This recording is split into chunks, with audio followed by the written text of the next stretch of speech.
Eu quero voltar um pouco no tempo, porque existe uma situação que eu tenho remarcado muito aqui no canal e que está ligada com a fome, não é?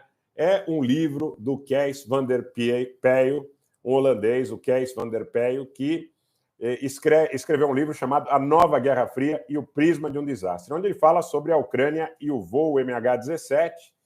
É uma live que talvez valha a pena fazer para os senhores, quem sabe numa primeira live de membros aí. Então, aqueles que queiram aderir ao clube de membros, saibam que eu cogito a possibilidade, ainda não confirmada, de falar sobre essa questão do MH17. Por que eu estou dizendo isso? Porque falei sobre a Crimeia. E voltando no tempo, estudando, não, a partir dessa obra, eu fui buscar reuniões dos BRICS, lá atrás, reuniões dos BRICS anteriores, quando a presidente do Brasil era a Dilma, quando, em 2014, nós recebemos o presidente Putin. Há uma coincidência de datas, inclusive em relação a esse trágico evento do MH17 que ocorreu sobre os céus do Donbass.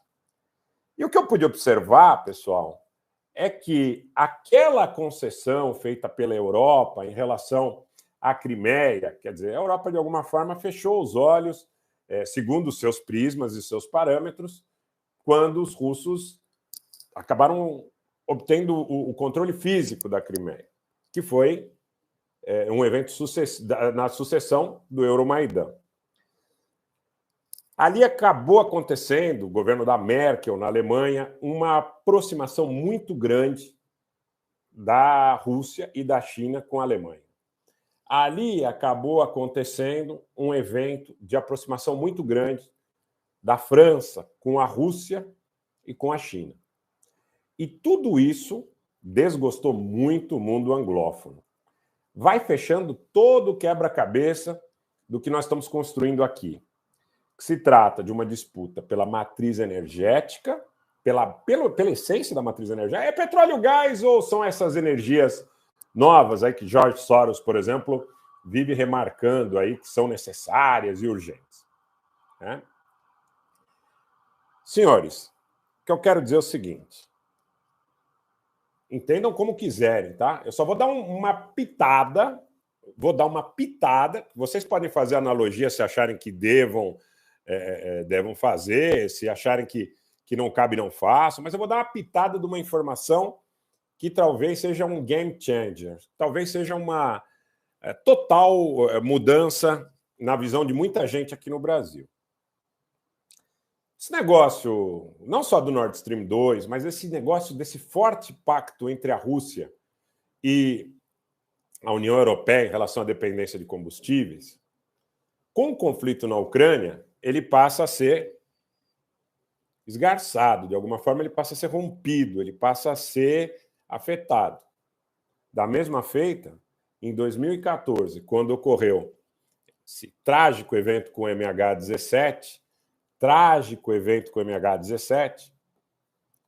os países europeus passaram automaticamente a acompanhar uma rodada de sanções contra a Rússia, que foi imposta pelos Estados Unidos, no dia anterior a esses eventos. Eu vou repetir. Havia uma rodada de sanções impostas pelos Estados Unidos, cuja a União Europeia, em razão já dos seus negócios de aproximação, e eu quero focar muito no governo da Merkel, com a Rússia e com a China, e com a Rússia especialmente em razão da quantidade de gás e petróleo das negociações em relação ao suprimento energético. A União Europeia estava muito reticente de adotar essas sanções. Muito reticente. Por que ela estava reticente? Porque a dependência do gás e do petróleo não oferecia condições políticas aos governos europeus, por mais pressões que sofressem em relação ao seu público interno, para que aderissem às sanções contra a Rússia. Quando você tem o evento do MH17, por coincidência ou não, a União Europeia passa a acompanhar a nova rodada de sanções contra a Rússia de maneira absolutamente unânime, e essa situação foi imposta pelos Estados Unidos no dia anterior. Desta feita, o início do conflito na Ucrânia, no começo, muita resistência, eu fiz inúmeras lives falando sobre isso, do senhor Macron e do senhor Scholz, que comandam um governo de uma coalizão que é muito próxima dos interesses dos democratas nos Estados Unidos. Mas, no momento em que os russos passam a operar nos limites internacionalmente reconhecidos como território ucraniano, contestações de várias matizes, mas internacionalmente, consensualmente reconhecido como território ucraniano, você consegue mobilizar a União Europeia, apesar dessa aliança franco-germânica e da Hungria e da Eslováquia e de interesses ali contrariados, mas você consegue mobilizar majoritariamente, gradativamente, a União Europeia para adesão às sanções do mundo anglófono, de Washington e Londres, contra Moscou. Gente, está claro que nada mais é do que uma escala com destino a Pequim, esse conflito. Esse conflito é como se um voo saísse de Washington, parasse em Londres e colocasse todos os seus tripulantes, todos os seus passageiros a bordo, e seu destino final desse voo conjunto do mundo anglófono, de Washington e Londres, o destino final é Pequim, mas a passagem é pelo controle político da Rússia. A passagem pelo controle político da Rússia, passando pelo território ucraniano, com todas as vicissitudes que essa situação gera para a população ucraniana. Eu diria muito mais ônus do que bônus. Muito mais ônus do que bônus.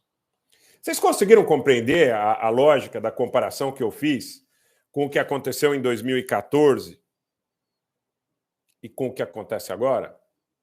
Vocês conseguiram compreender como um ato excepcional, de grande magnitude, mobilizou a opinião pública e permitiu aos governos na União Europeia aderir às sanções contra a Rússia?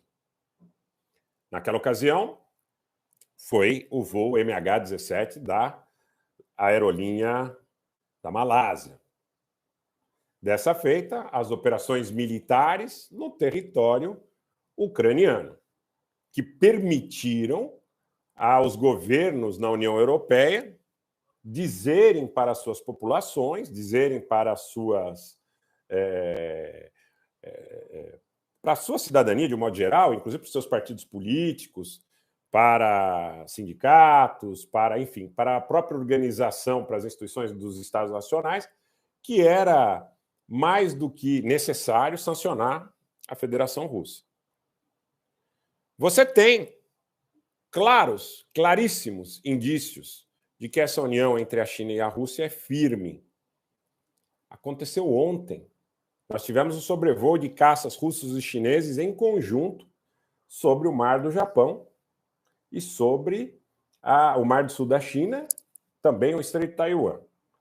Vocês viram que geraram esses voos protestos. Esses voos geraram protestos no Japão e na Coreia do Sul. Depois, nós tivemos a ação do governo norte-coreano do lançamento de 3 ICBMs em direção ao Mar do Japão. Ato contínuo, os Estados Unidos e a Coreia do Sul respondem com lançamentos de mísseis também, como eu disse aqui pela manhã, contra o que seriam os lançamentos, quanto que seriam os lançamentos efetuados pelos norte-coreanos. Quem está no governo hoje da Coreia do Sul é o Moro sul-coreano. Ou seja, a Coreia do Sul está, mais do que nunca, nas mãos dos Estados Unidos, não é?